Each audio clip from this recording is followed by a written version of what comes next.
That's better. StreamYard is tricking me today. Welcome to the Serve Method Weekly Live Show. And today I wanted to talk about the 4 key reasons your clients aren't getting results and how to turn that around. And I will tell you, this has been an issue that I see with people time after time. And I actually finished recording this weekend an entire module for a higher level cohort who already have a lot of clients, and they're seeing some people succeed and some people struggle. And I really, really wanted to break this down for them and see where the mistakes are happening. So, hi, Selena. Who else is here? You guys say hello. Make sure you click the link above. Otherwise, I cannot see who's joining me. Like, you have to give StreamYard permission. Otherwise, I can't see your name. I just see Facebook user. But welcome, welcome, welcome. It's time to grab a pen and paper and a bowl of water, whatever you need. This is going to be a bit of a note taker, but also a little bit of room for reflecting. So, what are the reasons? Because I see this all the time. People are like, oh my gosh, I have these people who are like getting all the results and I have a bunch of strugglers in my program. And sometimes at the beginning, it's really just like you have 5 great people and you have 1 struggler who, just isn't getting the results, right? So hi, Tahura, good to see you. All right, so let's dive in. So the number 1 thing I want to talk to you guys about is like you have to create a program from the beginning that is actually designed to get people results, right? And this is an art and it's science, and it's like you got to start with that. And we're going to be talking about it on a retreat day number 2, structuring the offer. And then, in a QLE, we teach like A to Z on that, whether it's that you're doing a 1-to-1 or it's whether you're doing 1-to-many or a hybrid program, really, really structuring the program in a way and delivering in a way that is result oriented, right? And quite frankly, we just went through an entire QLE overhaul, literally like releasing a whole new program, opting everybody in. It's craziness and consolidating a lot of stuff, because what I saw is that was a little bit too much in the program and people had to attend 10,000 different calls. It was craziness. So we said, okay, let's make this more effective, making people work less hard to get to everything they need, and just redoing the whole thing, right? So lots and lots of learning from that I'll be sharing as I go. But you need to have a very, very effective design in place that has a few different components that I like to talk about: some training, some teaching, lots of visioning, have a clear roadmap, milestones, phases that your clients can follow, as well as having a super, super clear promise and outcome in place. So that is the number 1 thing. Now, I want to look at the back end side of things. Provided you have all of that in place, what are the reasons that your clients aren't getting the results? Okay. And so this is a little bit of a tough conversation, but the first thing that I see is, of course, mindset, right? And what I see is that when my clients are first launching their program, they, number 1, don't feel confident enough to attract the people they actually want to work with.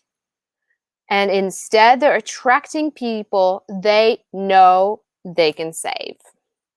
I'm going to say this again, right? Because instead of attracting the people you really actually want to work with, you're a little bit intimidated by your ideal client. So you're actually attracting people that you know you can save. Is anybody relating to this? If yes, if that you you have that there, and you're like, I really want to work with this person over here, but I don't have the experience, I don't have the So you're like, but these people I know I can help, I know I can save them, so I'll attract them, right? But they're not your ideal client, right? And you're gonna find that out very, very quickly in the program. So put in 1 in a chat if you're relating to that, right? And the second thing, and this is normal, this happens to everybody, no judgment at all. But when we're first launching our group or hybrid program or even individual program, you're just like so concerned with getting clients, you'll just take anybody. You're like, warm bodies, they breathe, they talk, they can be my client, right? Anybody's done that. Anybody's willing to admit that you have done that.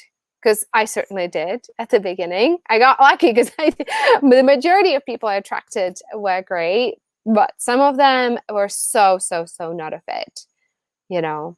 And it's a little bit of a scarcity mentality. It's super understandable at the beginning because you're just like, I'll just work with anybody because there's financial issues and there's, trying to launch your program and whatever you have, and it's all perfect because it's going to teach you something, right? So that's typically the first problem. The second one is your positioning, right? So this is where you need to really look. And this is for those of you, especially those of you who have been in business for a while, and those of you starting out. What are you teaching in your retreats and in your launches? Is it still up to speed? Does this still reflect who you are? Is it positioned to attract the level of clients you want to attract? Because I'll give you an example. I have a client who's a business coach, and time after time, she asks me, "Hey, Eva, how can I up-level your client?" And I say, up-level your content. If you want to attract six-figure clients, you cannot talk about how to get to six figures. You're going to talk about how to get eight figures, right? But there is, there's confidence missing. There's this and the other. And then I look at the content that she's posting in the group, and it still is, how to get your first client or 3 or 5 or whatever, right? I'm like, well, this is the reason why, because people are attracted to aspirational content, okay? Think about where you're at and think about what you're responding to, what you're clicking on, right? As a business owner. If you're at 6 figures, you have no interest in somebody saying, "Hey, let me help you get to 6 figures," right? Or even if you're at 50K, you're not going to be attracted to a content that is talking about, getting to 6 figures, because you can get that. It's just doubling, right? You're going to be like, "Ooh, I want the roadmap to 7 figures," right? So you need to bring it a step. You need to bring it a step up. Somebody says, "Hi, Eva, I don't know who you are. You guys gonna click give StreamYard permission so I can see your name." But hi. So you need to really think about what is their next level aspiration and talk to them at that level, right?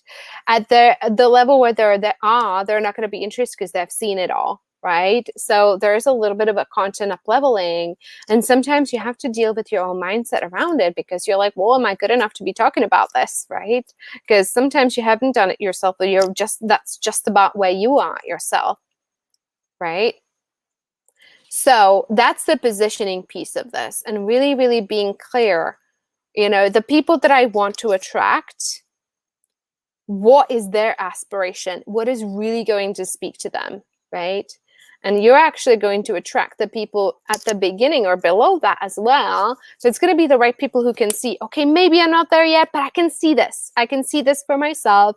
For example, if I put out a content on a 7-figure roadmap, I still have a good amount of beginners who are looking at it, but it's the right people. It's the right people. For me, it's not so much because we have different cohorts in our program. We have a beginner cohort. We have people who have clients and working on their first 30K retreats. We have a cohort for people who are working on their first $150,000 retreat, right?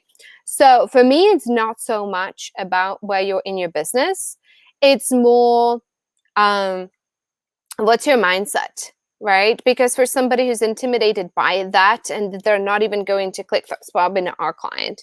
Our clients are people who are like, yeah, I'm not there yet. I'm willing. I want to get my mindset to that level where, I want to entrain to that. I want to be surrounded by people who are already doing that. Okay. So up-leveling your content and positioning is going to be crucial. And your positioning statements too, right? The name of your retreat or your other conversion event or whatever you have needs to be in alignment with who you're trying to attract, okay? So that's the second thing I want you to look at, right? So the people you attracted, right? If you're trying to up-level them, like, what was the content that you were putting out? I'm thinking of another example of a client that did a very, very successful retreat. She had her first $50,000 retreat, And, you know, she was totally new to business, but she really wanted to work with 7-figure women, but she didn't put it in there. And she attracted a lot of people. You know, it was very successful, but she attracted a lot of people who were not at that level of thinking, you know, and she didn't like working with them, right? Some of them she liked, some of she didn't. I'm not going to tell you who it was, obviously, but then she needed to restructure her whole program, let go of some people and all that. And it was, you know, just not being clear. This is who the retreat is for. This is for high achieving professional women trying to get to the next level, right? Rather than you're struggling. Now let's get you out of struggle into like feeling good, right? So the positioning, you need to think about what's really going to speak to them, right? Using language like the next level of success, right? The next level of mindset, you know, the 7-8 figure, whatever, right? Or like working with high achieving professionals, working with accomplished human beings who are succeeding on this level, but this part of their life isn't quite working, okay? I hope that makes sense and give you something to think about. All right. So the next place I look when you have kind of the wrong clients and they're not getting the results, where you clear about who the people are you do not want to work with. Okay. So now that you have clients, you can take a look at what are the symptoms of the clients that don't get the results, right? And actually, I want you to take a minute and think about the 2 or 3 clients that have been a headache. It doesn't matter what you do. It doesn't matter how hard you try. They're not going to do the work and they're not going to get the transformation. And it's excuse after excuse after excuse and not showing up, you know, and, you know, life being a disaster and spiraling and all that stuff. And I want you to ask yourself, when you go back to that sales call you had with them, think about it. Think about the sales call. And ask yourself, did I have a gut feeling about this? Did I know this was going to happen?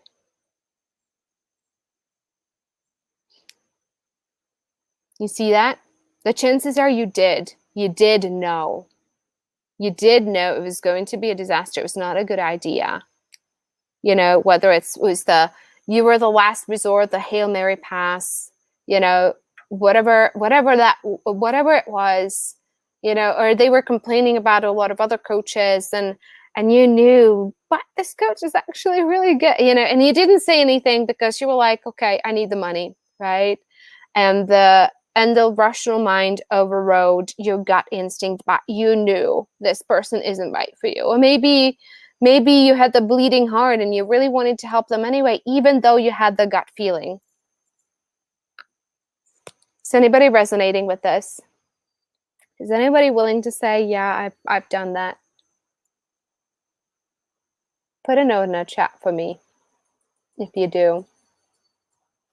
Because this is, we always, and this happens with hiring as well as onboarding new clients. Whenever things aren't working out, you can kind of go back and say, yeah, that sales call, I knew that this person wasn't a right fit and I invited them into the program anyway. And what you need to get clear on from here on out is who are the people you do not want to work with. Because here's the thing, the energy of your group or your hybrid program, you know, you have the people there who are just going to, you know, just derail the energy of it and never do the work. You know, the group is not going to attract more amazing people because the energy of the group is off, right? So sometimes, yeah, you have to let clients go, right? In order to maintain the frequency of the group, right? You know, for us, it's like, for example, we see certain behaviors on the retreat, right? Sometimes we see abrasive behavior. Sometimes it's like a constant spiraling, or, you know, it doesn't happen. It's like a little, like 0.5%. It's not you, just so you know. Don't take this personally, but you know, on retreat day 1, last time we had about 350 people. The time before, you know, about the same amount. And And we said, and we saw some behaviors, people like all caps screaming at me in the DM, private chat, or like literally being so mean I cannot even tell you. The stuff that I've seen on the retreats, or people just like saying nothing, and it's like being there for 7 days. And it's, it's the kind of stuff that makes me feel a little bit used, or, you're giving, and they, some of them block you, which is also interesting, right? I have this person in particular who's come to like 5 of our retreats, but blocked me on Facebook. And it's like, yeah, that doesn't feel good, You're giving so much, and then you get all caps, and you have to get people screaming at you over direct messaging. And once I was introducing myself on day 1, and somebody's like, when are you going to get to the end of the introduction? It was literally taking me 5 minutes to tell my story. But you kind of see these behaviors, right?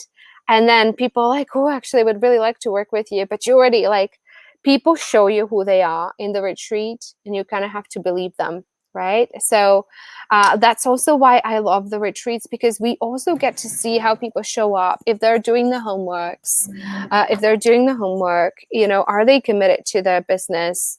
Are they working through the positioning? Are they working through their mindset? So for us, more than anything, it's a lot of like, okay, do we want to work with this person? It's not just for them to see, do I want to work with you?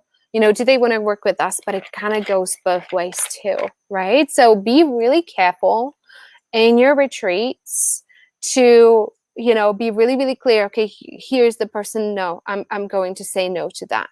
Okay. I hate to be talking about like negative stuff, but it's really, I want to protect you guys, because I've made some really, really bad mistakes, and it was like a lot of anxiety working with the wrong people, and not having the energy to attract more people, because I was just solving, these issues at the beginning. Okay. So now, those are issues with attracting the wrong people. Now, let's say you've attracted the right people and they're perfect, and they're just really, really amazing, and they're committed, and you need to make sure that they're succeeding. This is where really good pacing comes in, right? So write this down, good pacing in your program, right? So we do 6-week roadmap when people come in. Here's your checklist. Here's what I want you to focus on. And really we push them, right? We push them into the zone of discomfort really, really quickly. We want them to be visible. We want them to be going live. We want them to practice in the group, if they're not ready for that, whatever you have. We want them talking to a lot of prospects. We want them to be on sales calls on like week 2 and closing sales, right? So you need to get the pacing right. And sometimes we're so afraid of like making people uncomfortable, but the zone of discomfort is where they're going to get the results, right? So, you need to be taking a look at some of your stuff about it, but also having a very, very clear roadmap and very honest roadmap of what it's actually going to take to get the results. Right. And I'm not just talking about business. I'm talking about, relationships. I'm talking about, branding. I'm talking about spiritual growth. If somebody is like, if they're trying to do their spiritual work and they're not meditating every day or doing whatever you are asking them to do, they're not going to get the results. Right. So it takes brutal honesty with them, and not just try to make them feel comfortable. Our job as coaches is to really be a stand for your client's success. Right. And this success takes going through some discomfort, right? And sometimes we don't like it. Sometimes it's uncomfortable, because all we want is for our clients to like us, right? But moving through the things that we don't want to do because we're a little bit scared, it's a little bit uncomfortable, and the mindset, I don't have time for this or that, that is where the success of your program lies. So pacing, super crucial. So I'm going to recap this for you guys. And if you have any questions, feel free to pop them in the comments below. But again, if you're looking at your program and you have a group of people, these people are getting the results, these people are not, always take a look at the content first. How are you structuring it? Do you have the milestones in place? Are you painting the picture for them? Are you vision casting? Are you breaking this down? Is this simple enough? And yada, yada, yada, right? But then also take a look at how was your positioning? How was your messaging? Did you did you actually go for the clients that you really, really want to attract, or did you scare away from that, right? And also, did you pace appropriately? Okay, when they came into the program, did you give them a roadmap, a curriculum, and check by check? We give people literally a checklist, like, week 1, you're gonna do these 5 things to get the results. Week 2, you're gonna do these 5 things to get through the results, right? And so there's no guessing, right? Should I be talking to people? Should I be going live? Should I be putting my retreat out there? Should I, no, this is what you should be doing. And that's the only thing you should be doing to get the results, right? Lots of visibility, lots of talking to people, and lots of closing sales. So anyway, hope this was helpful, guys. Thank you so much for hanging out with me. A reminder for anybody who is not onboarded, tomorrow is the last chance. No, tomorrow. Thursday. So sorry. Thursday is our last onboarding call before the retreat, right? It's happening at noon Mountain, 2 Eastern. Make sure that you join us for the onboarding session. It's the last session to get onboarded before Monday.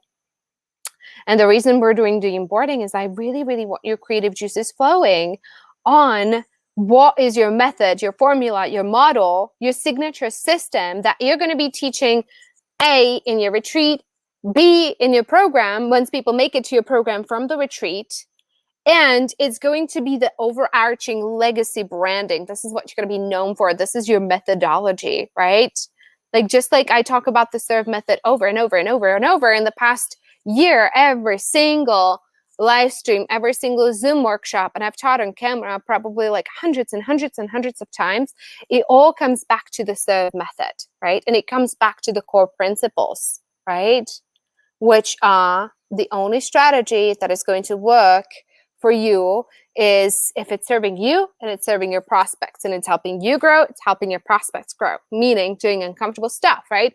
So the stuff that helps you become a different human being and all that stuff that we will talk more in the onboarding call, right?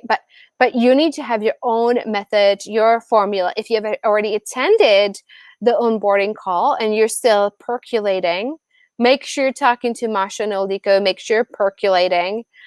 You are putting the prayer out there, you're meditating on this, and you're really asking yourself, what is the difference that I want to make in the world? What is the shift? And what is the process to get people to the shift? What is my coined, my signature formula, right? Whether you call it formula, method, process, system, doesn't matter. So that's what we're talking about on the Thursday onboarding call. Be there, okay? 2 p.m. Eastern. There's an email going out. It's going to be on Zoom. It's not going to be here. And connect with Masha Ildiko if you haven't yet. They're awesome. They're awesome. And make sure you're brainstorming with them what that formula is in the DM. And I am so excited to see you guys. If there's anybody who's because I know they're simulcasting into different groups and whatever you have, if there's anybody who's not registered for the retreat, make sure you find it and get yourself registered. I'm going to see if Selena can post comments in the different groups. So say I or whatever, or I need to find the retreat. Make sure be there, guys. It's going to be so different from the other things that you have seen from us. It's going to be much more mindset and spiritual focus because what I've discovered, I'm about to sneeze. Sorry. Excuse me. Now it's not pre-recorded. The things that we're going to focus is a lot of the mindset stuff, because what I found is it doesn't matter how much I give you. I can give you the step-by-step formulas, and I will do that. I still do that.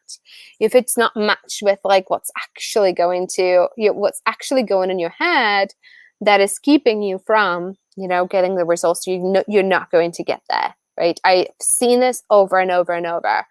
Knowing the how does not make a difference. It really doesn't. It doesn't. So we're going to be doing a lot of the work on that and be there and be on camera. We're going to be doing some breakout sessions. We're going to be doing some guided visualizations to get you really see what your retreat is, what your program looks like, what your business by design looks like. I'm so excited about this. I cannot even tell you. Days 1, 2, 3 are for everybody. Days 4 through 7 are only for people who are curious and interested in working with us and they want to know what that looks like, we're going to do VIP sessions and we're going to go deep into some of the topics so they get more clarity. So that's different. So everybody gets access to days 1 through 3, where we're going to talk about retreats and the infrastructure around it and the retreat annual roadmap and the revenue and what you're rolling out with the retreat and all that jazz. So super excited. Reach out to me or reach out to one of us if you need anything between now and Monday, and I cannot wait to see you there for day 1 on Monday. Bye, everybody.